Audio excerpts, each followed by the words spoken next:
शांततेत घरी जाताना जे आपले फलक आहेत ते सर्व एका ठिकाणी जमा करायचे आहेत। फलक जे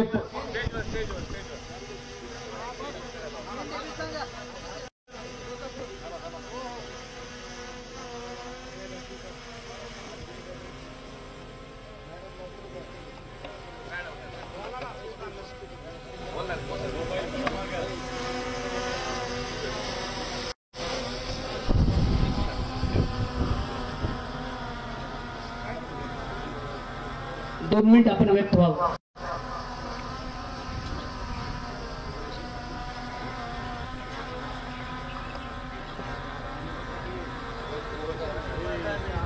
मौजे मस्ताजोग येथील सरपंच कैलासवासी संतोष देशमुख यांच्या खून प्रकरणातील आरोपींना तात्काळ फाशी देण्यासाठी आज आपण हा मोर्चा काढलेला आहे।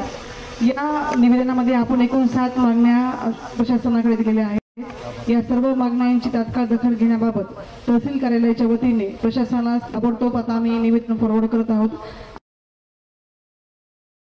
आणि संबंधित विभाग आहेत त्या सर्व विभागांना आपली जी मागणी आहे 7 मागण्या ज्या आहेत विविध विभागाशी संबंधित आहेत त्या सगळ्या विभागांना आम्ही पत्रव्यवहार करून सगळं मागणी देत आहोत आणि आपल्या ज्या मागण्यांच्या मार्फत आपण जो एका कुटुंबाला न्याय देण्याचा प्रयत्न करत आहोत तो निश्चितच आम्ही प्रशासनामार्फत न्याय देण्याची पूर्ण तजवीज ठेवलेली आहे।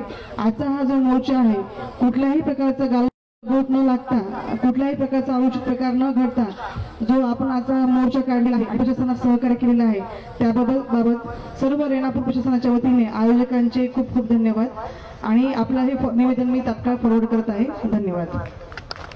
फक्त तुमच्या मध्ये कन्या आणि चिरंजीव दोघे स्टेजवर थांबतील आणि सर्वांनी शांततेत व सुरक्षित घरी जायचंय। जाताना झेंडे आणि पाट्या या सर्व